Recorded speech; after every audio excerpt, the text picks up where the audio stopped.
Welcome to Math 1324. This is section 6.2 on the simplex method. Now the method can be tedious and difficult and challenging. So let's take our time, try and understand it so it's not quite so painful.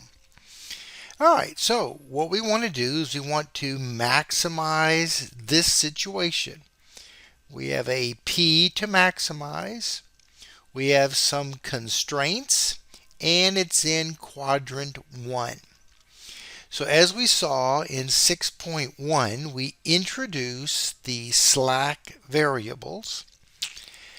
I take the relationship here for P, and I move everything to the left-hand side. So that would give me minus 36x1 minus 24x2 plus P is 0. Now from there, we gather the information into a table. So here's my table. I simply grab everything that's for x1, and that would be a 2, a 1, a minus 36. x2, a 1, a 5, and a minus 24. For S1, there's only a 1 and 2 zeros. For S2, there's only this 1 and 2 zeros. And for the P, there's 2 zeros and a 1. And then on the right-hand side, I've got 20, 20, and 0. So I make a line separating the last row because that's the thing I want to maximize. Currently, the value is 0 for P. So the way we start is we scan the bottom. I'm looking at this bottom row. I'm looking for, are there any negatives? And if there are negatives, which number is the most negative? Okay. So in our case, that's minus 36. That becomes what we call the pivot column. To find the pivot row, I take each of the numbers on the right-hand side and divide it by the item in the pivot column. So 20 divided by 2 is 10. 20 divided by 1 is 20. I look for the smallest. Well, the smallest number is the 10, which means that this is the pivot row. I'm going to make it into a 1, so I'm going to divide this whole row by 2, or multiply by a half. And that would give me 1, 1 half, 1 half, 0, 0, 10. Now that I have a 1 there, I want to take minus 1 times it, and I want to add that to row 2. Now why? Why am I doing all this? I'm doing all this because I would like to make a 0 in those two positions. Alright, so here's minus 1 times row 1. Here's row 2. Add them up. Minus 1 and 1 is 0. Alright. I have 5 minus a half. Well, 5 is 10 halves. So 10 halves minus 1 half is a 9 halves. A minus 1 half and 0 minus a half, a 1, a 0, and a 10. This becomes my new row 2. Alright. Next, I'm going to take 36 times row 1. Remember, here's my new row 1. It's good we have it still here. So multiply all the way across by 36. Alright.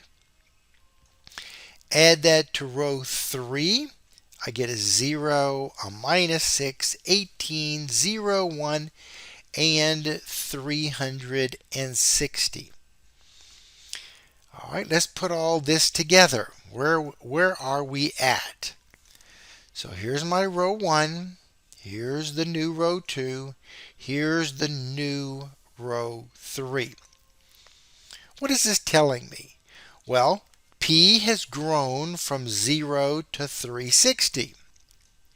But it's not maximum yet because the bottom row still has a negative in it. Therefore, this becomes the pivot column. So here's my pivot column. I need to figure out which one of these is my pivot row. Well, let's see. 10 divided by a half is really 10 times 2, which is 20. And 10 divided by 9 halves is really 20 over 9. Well, 20 over 9 is certainly smaller than 20. So this becomes my pivot row. This is my pivot element. I want to get rid of this 9 halves, so I'm going to multiply all the way across by 2/9. Yes, tedious, hard fractions are ugly. Just take your time and be cautious. It's hard to find mistakes. So 0, 1, minus a ninth, 2/9, 0, and 20/9. All right, now that's my new row 2. I want to use the 1 I now have to make a 0 there and a 0 there. So I'm going to multiply by 6 and add it to row 3. That'll fix that. And I'll also multiply by minus a half to fix that. All right, so multiplying by 6 and adding. Well, this is ugly. 0 and 0, easy, easy. I've got 18 minus 6/9. Well, first off, 6/9 reduces to a 2/3. 18 in terms of thirds is 54 thirds. So minus 2/3 is 52 thirds. This is easy, easy. Let's see, 120 over 9 reduces to 40 over 3. I'm adding that to 360, which is 1080 over 3, giving me 1120 over 3, which is the new row 3. So, where are we at? So that gave me my new row 3. Still need to clear up this item. So multiply through by minus a half and add it to row 1. All right, so carefully you can check that we did that correctly. All right, 18ths, this would be a 9/18. Add that, so 10/18. 10 in terms of over 9 is 90 over 9. Minus 10 over 9 is 80 over 9. All right, so here's my new row 1. Here's row 2, and here's row 3. Now, P has grown to this value. And I notice that there are no longer negatives in the bottom row. Therefore, I've reached the maximum value. Now, what I see here is these two positive numbers tell me that S1 and S2 are 0. Anything down there not 0, this is the one for P, that has to sit there. So these two have to be 0, which means if there's 0, then x1 is 80 over 9.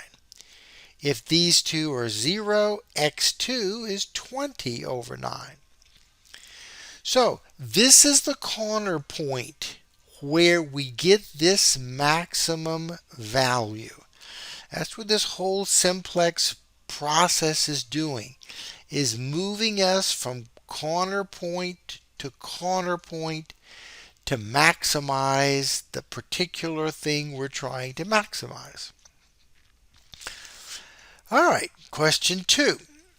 Same situation. Here's P. Here's my constraints. It's in quadrant 1.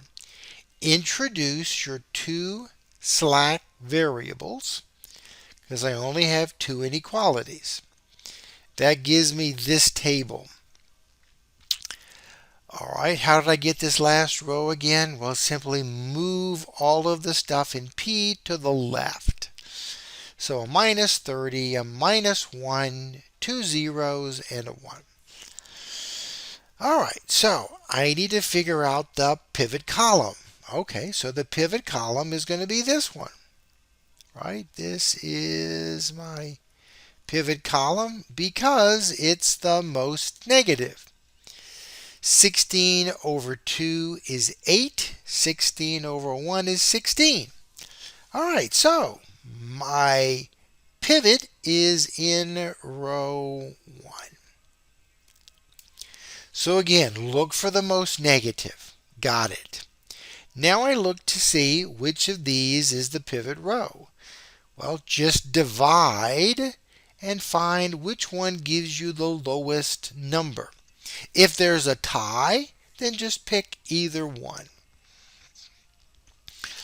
All right, so I'm going to take row 1 and divide through by 2, so I get a 1.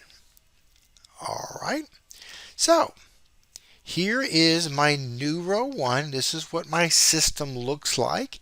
I want to make 2 zeros. All right, so I'm going to take minus 1 times row 1, add it to row 2. All right, did all that. That's my new row 2. Again, just be really, really careful with adding up all these fractions. Now, 30 times this, add that, will make that a 0. Okay, so we've done that. Add it up, and now here's my new row 3. So, let's put everything together. Let's see where we are at. Okay, so here's x1, x2, s1, s2, p on the right-hand side. I scan the bottom. There's no negatives. That means we're done. The process is over. This is the maximum value for p. Now the question is, where is it? Which corner point does it? Now, that's where you have to look on the bottom row. These two numbers are positive. They have to be 0. That tells me x2 must be 0 and s1 is 0. And if that's the case, then that tells me that x1 is 8. Again, whichever items in the bottom row are still positive, that means that those variables are 0. So the maximum value is 240, and it occurs when x1 is 8 and x2 is 0. All right, question 3. We want to maximize a p, and notice I've got 1, 2, 3 constraints, and this part for being in quadrant 1. 3 constraints means I need an S1, an S2, and an S3, my slack variables. Okay, so all that's in place. Move everything to the left in P. All right, so now we're set up for our table. All right, so here's my table. Okay, pivot column. I scan the bottom. I'm looking for the most negative. Got it. Which one of these 3 is the pivot row? 6 divided by 1, 6. 15 divided by 1, 15. 18 divided by 1, 18. So the smallest is the 6. I have a 1 there. That's great. I now want to use this 1 to make a 0, and a 0. All right, now how do I do that? Well, I'm just going to do it here by hand. I need -1 times this whole row and then add it to row 2. Okay, that would give me this. -1 times this whole row again times this. Add it up and I get that. Multiply it by 3 all the way across. 3 times -2 is a -6. -6 and a -2 is a -8. 3 add a -3 is 0, and so on. So let's see where we're at here. Now, where we are at is the following. P has come up in value to 18. There still is a minus in the bottom row. Therefore, we need to do this again. Pivot column is here. Pivot row, let's see. Well, this one is negative, so I only do this division for those elements that are positive. 9 divided by 1 is 9. 12 divided by 2 is 6. So, here's my pivot row right there. So, I'm going to take that row and divide through by 2. All right, did that. Now, I want to use this 1 to make a 0, and a 0. So, 2 times this row, add it to row 1. Minus 1 times it, add it to row 2. And 8 times it to add it to row 3. And so that's what I've done here to get my new row 1. New row 2, so you should pause and verify you believe everything that I did. And finally, the new row 4. So where are we at? Okay, putting all the new rows in, I'm looking and I see, oh, there still is a negative in the bottom. So there I do get a pivot column, but there's no negative, there's no pivot row because I don't have any of these that are positive. They're all 0 or negative. Therefore, there is no optimal solution. We cannot maximize the problem. All right, question 4. Let's see. We've got a P to maximize. 1, 2, 3 constraints. So S1, S2, S3. Move everything to the left to get the equation for P and put it in our table. All right, so I'm looking at the bottom row. Any negatives? Yes. All right, so pivot column. That's negative, so I won't use it. 2 divided by 1 is 2. 8 divided by 3 is 2 2/3. So 2 is smaller. So here's my pivot row, my pivot element. I'm going to use the 1 to make a 0, make a 0, make a 0. So minus 3 times it, add there. 4 times it, add there. 2 times it, and add it to the last row. And so again, check that you understand what I did. Minus 3 times it, add that to row 2. 4 times row 1, add it to row 3. And 2 times it, add it to row 4. Collect it all together and let's see where we are at. Okay. I'm scanning the bottom. Oh, still has a negative. Therefore, this is a pivot column. Good news is these are both negative, so the only one is this one. It's my pivot row. divide through by 2. All right. And here's my new row 2. So now I'm going to use the 1 to make a 0, and a 0. Well, it's pretty easy on the first two and the second and the last, because just add them directly. And now, what about here? Well, multiply through by 3 and add to give me my new row 3. So, what does all this mean? Oh, the bottom has no negatives, so we're done. We just need to interpret what is going on. Well, let's see. These two are still positive. They correspond to S1, S2, so these two are 0. And if these two are 0, then, x2 is 3. If these two are 0, then x1 is 1. So the maximum value is 5, and it occurs at the corner point of 1, 3.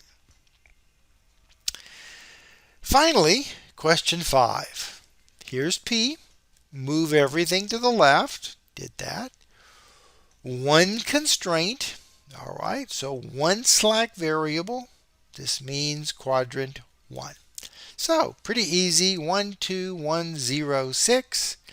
Minus 10, minus 18, 0, 1, 0. Pivot column. Well, there's only one pivot. There's only one row, so that has to be the pivot row. So, let's see. I'm going to multiply through by 9 and add. All right, so when I do that, I've got this situation, so I've got a minus 1, 0, 9, 1, and a 54. So, looking at that, I see it's still negative on the bottom. All right, so I still keep going right here. This has to be the pivot row again. Add this row and the last one. And we get 1, 2, 1, 0, 6, 0, 2, 10, 1, and a 60. All right, so reading across the bottom, let's see what this corresponds to. Here's x1, here's x2, s1, and p. So x2 is 0, s1 is 0, and if that's the case, x1 is 6. So the maximum value is 60, and it is occurring at the point 6, 0. Again, it's occurring at one of our corner points. So a lot of ugly calculations. Just take your time. Don't get frustrated. If you find yourself getting too frustrated, just get up, walk away for a while, get some water, come back and look at it with fresh eyes.